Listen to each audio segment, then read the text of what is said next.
പരിക്കേൽക്കരുതെന്ന് വിചാരിച്ചിട്ട് അങ്ങനെ പറഞ്ഞ ഒരാളാണ്. ഇപ്പോൾ ഷാഫി പറമ്പിൽ എംപിയെ തടയുകയാണ് ഡിവൈഎഫ്ഐ പ്രവർത്തകരുടെ പ്രതിഷേധം തത്സമയ ദൃശ്യത്തിലേക്കാണ്. അങ്ങനെ വടകരങ്ങാടി ആരും പേടിച്ചു പോകാനും ഉദ്ദേശിക്കുന്നില്ല, ഇവിടെ തന്നെ കാണും.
നായ വട്ടിന്നൊക്കെ വിളിച്ച് അത് കേട്ടിട്ട് പോകാൻ അവരെ പേടിച്ചു പോകാൻ ഒരാളെ നോക്കാൻ പറയണേ കേട്ടോ. ഒരാളും പേടിച്ചു പോകാൻ ഉദ്ദേശിക്കുന്നില്ല. ആര് സമരം ചെയ്തോട്ടെ, സമരം ചെയ്യാൻ അവകാശം അല്ല, സമരം ചെയ്തോട്ടെ, അതിന് പ്രശ്നമൊന്നുമില്ല. നായ വട്ടി അത് കേട്ടിട്ട് പോവുകയായിരുന്നു.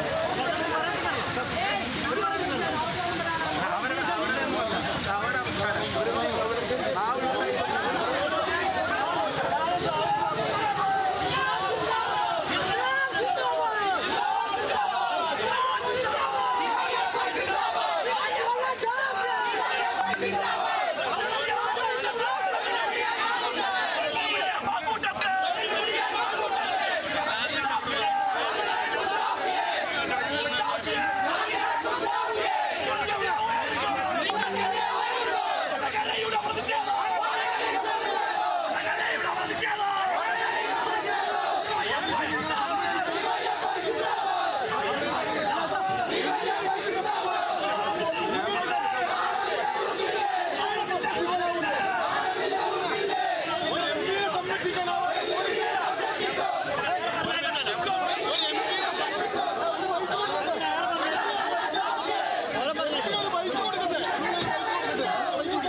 സമരം ചെയ്യാൻ എല്ലാവർക്കും അവകാശമുണ്ട്.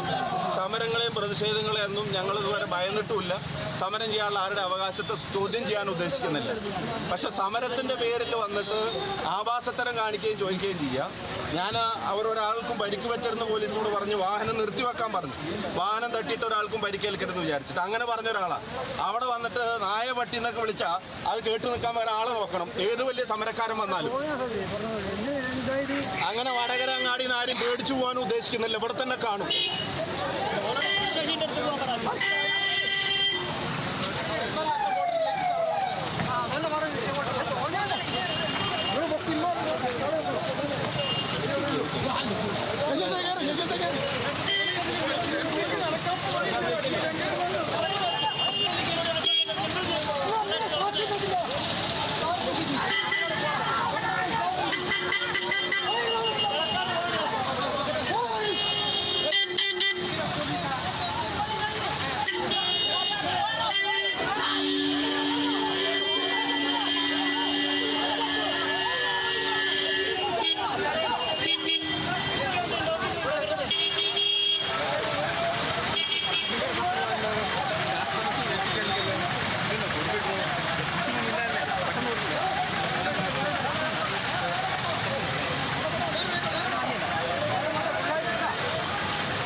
അതിനാടകീയമായ രംഗങ്ങളിലൂടെയാണ് കടന്നുപോകുന്നത്. വടകരയിൽ ഷാഫി പറമ്പിൽ എംപിയെ തടഞ്ഞ ഡിവൈഎഫ്ഐ പ്രവർത്തകർ മുനിസിപ്പൽ ടൗൺ ഹാളിൽ പരിപാടിക്കെത്തിയപ്പോഴായിരുന്നു പ്രതിഷേധം. ഷാഫി പറമ്പിലും ഡിവൈഎഫ്ഐ പ്രവർത്തകരും തമ്മിൽ വാക്കേറ്റവും ഉണ്ടായി. പ്രതിഷേധക്കാരെ പോലീസ് അറസ്റ്റ് ചെയ്ത് നീക്കി. സമരം ചെയ്യാൻ എല്ലാവർക്കും അവകാശമുണ്ട്, എന്നാൽ അധിക്ഷേപകരമായിട്ടുള്ള പരാമർശങ്ങൾ വിളിച്ചു എന്ന് പറഞ്ഞാണ് ഷാഫി പറമ്പിൽ തന്റെ വാഹനത്തിന് പുറത്തേക്കിറങ്ങി പ്രതിഷേധക്കാർക്ക് നേരെ തിരിഞ്ഞത് എന്നുള്ളതാണ്. കൂടുതൽ വിവരങ്ങളുമായി ബെൻസൺ ബാബുവാണ് ചേരുന്നത്. ബെൻസൺ, അതിനാടകീയമായിട്ടുള്ള സമരം സംഘർഷത്തിലേക്ക് നീങ്ങി. ഒടുവിൽ ഷാഫി പറമ്പിൽ വാഹനത്തിന് പുറത്തേക്കിറങ്ങി സമരക്കാരെ നേരിടുന്ന കാഴ്ചയാണ് കണ്ടത്. എന്താണ് ഷാഫി പറമ്പിൽ ഇക്കാര്യത്തിൽ പറഞ്ഞത്? അവിടെ എന്താണ് സംഭവിച്ചത്?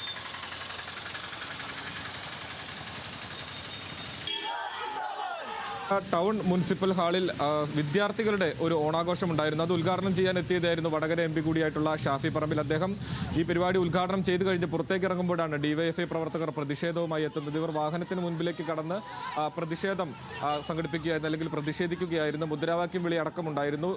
ഈ ഒരു പ്രതിഷേധത്തിൽ അസ്വസ്ഥനായാണ് ഷാഫി പറമ്പിൽ എം പി വാഹനത്തിൽ നിന്ന് ഇറങ്ങുകയും ഈ സമരക്കാരുമായി വാക്കേറ്റത്തിൽ ഏർപ്പെടുകയും ചെയ്യുന്നത്. അതിൽ ഏറെ നേരം ഗതാഗത തടസ്സമടക്കമുണ്ടായി. അവിടെ പോലീസ് ഉണ്ടായിരുന്നു. പോലീസ് എത്തിയാണ് തുടർന്ന് സമരക്കാരെയും എം പിയെയും അനുനയിപ്പിക്കുന്ന ഒരു സാഹചര്യം ഉണ്ടായത്. എന്നാൽ എം പി അവിടെ നിന്നും ഇറങ്ങി, ഷാഫി പറമ്പിൽ എം പി വാഹനത്തിൽ നിന്നും ഇറങ്ങി നഗരത്തിലൂടെ നടന്ന് ഓഫീസിലേക്ക് പോകുന്ന ഒരു കാഴ്ചയായിരുന്നു കണ്ടത്. അതിൽ അദ്ദേഹം പറയുന്നത് ഈ സമരക്കാർ വളരെ അസഭ്യമായിട്ടുള്ള ഭാഷയിലാണ് സംസാരിച്ചത്. ഈ തെറി വിളിക്കുന്നത് പോലെയുള്ള ഭാഷയിലാണ് അവർ പ്രതിഷേധത്തിന്റെ ഭാഗമായി മുദ്രാവാക്യം മുഴക്കിയത്. അതുകൊണ്ടാണ് വാഹനത്തിൽ നിന്നും പുറത്തിറങ്ങി സമരക്കാരെ നേരിട്ടത് എന്നാണ് പറയുന്നത്. ഏറെ നേരം, ഏകദേശം ഒരു 5 മിനിറ്റ് അല്ലെങ്കിൽ ഒരു 10 മിനിറ്റിലധികം നേരം ഈ സമരക്കാരും ഷാഫി പറമ്പിലും തമ്മിൽ വാക്കേറ്റം ഉണ്ടായിട്ടുണ്ട്. നടു റോട്ടിൽ വെച്ചായിരുന്നു ഈ വാക്കേറ്റം ഉണ്ടായിരുന്നത്. അതിനെ തുടർന്ന് തന്നെ ഏറെ നേരം ഗതാഗത തടസ്സമടക്കം ഉണ്ടാകുന്ന ഒരു സാഹചര്യം ഉണ്ടായിരുന്നു. തുടർന്ന് നേരത്തെ സൂചിപ്പിച്ചതുപോലെ തന്നെ പോലീസ് എത്തി ഈ സമരക്കാരെ അറസ്റ്റ് ചെയ്ത് നിൽക്കുന്ന ഒരു സാഹചര്യം ഉണ്ടായിരുന്നു. എത്രത്തോളം സമരങ്ങളുണ്ടായാലും പ്രതിഷേധങ്ങളുണ്ടായാലും താൻ വടകരയിൽ തന്നെ ഉണ്ടാകും, തനിക്കാരെയും പേടിയില്ല എന്നും കൂടി അദ്ദേഹം പറയുന്നത് നമുക്ക് ആ ദൃശ്യങ്ങളിൽ നിന്ന് കേൾക്കാം. ഏറെ നേരം ഈ ഷാഫി പറമ്പിലിനോടൊപ്പം ഉണ്ടായിരുന്ന മറ്റു പ്രവർത്തകരും ഈ ഡിവൈഎഫ്ഐ, മറ്റ് കോൺഗ്രസ് പ്രവർത്തകർ ഡിവൈഎഫ്ഐ പ്രവർത്തകരെ നേരിടാൻ ശ്രമിക്കുന്നതടക്കം ദൃശ്യങ്ങളിൽ വ്യക്തമാണ്. അങ്ങനെ വലിയൊരു സംഘർഷത്തിലേക്ക് പോകുമായിരുന്നു. പക്ഷേ പോലീസ് ഇടപെട്ട് ഈ സമരക്കാരെ അറസ്റ്റ് ചെയ്ത് നീക്കി. തുടർന്ന് സൂചിപ്പിച്ചതുപോലെ തന്നെ ഷാഫി പറമ്പിൽ വാഹനത്തിൽ കയറാതെ വാഹനത്തിൽ നിന്നും ഇറങ്ങി റോഡിലൂടെ നടന്ന് വടകരയിലെ തന്റെ എം പി ഓഫീസിലേക്ക് പോകുന്ന കാഴ്ചയാണ് കണ്ടത്. നമുക്കറിയാം, കഴിഞ്ഞ ദിവസങ്ങളിലെല്ലാം തന്നെ രാഹുൽ മാങ്കൂട്ടത്തിന്റെ വിഷയവുമായി ബന്ധപ്പെട്ട് ഷാഫി പറമ്പിലിനെതിരെ വലിയ രീതിയിലുള്ള പ്രതിഷേധം വടകരയിലും മറ്റ് പ്രദേശങ്ങളിലും അദ്ദേഹം പങ്കെടുക്കുന്ന മറ്റ് പരിപാടികളിൽ എല്ലാം തന്നെ ഉണ്ടായിരുന്നു. അതിന്റെ തുടർച്ചയായി തന്നെയാണ് ഇപ്പോൾ വീണ്ടും ഈ ഒരു പ്രതിഷേധം വന്നിരിക്കുന്നത്. ഇതിന്റെ അർത്ഥം വരും ദിവസങ്ങളിലും ഡിവൈഎഫ്ഐയുടെയും അല്ലെങ്കിൽ CPIMന്റെയും നേതൃത്വത്തിൽ തുടർ സമരങ്ങളും തുടർ പ്രതിഷേധങ്ങളും ഉണ്ടാകുമെന്ന് തന്നെയാണ് ഡിവൈഎഫ്ഐ നേതൃത്വവും അക്കാര്യം തന്നെയാണ് വ്യക്തമാക്കുന്നത്. അതായത് വരും ദിവസങ്ങളിലും പ്രതിഷേധം തുടരും എന്ന് തന്നെ വേണം നമുക്ക് മനസ്സിലാക്കാൻ.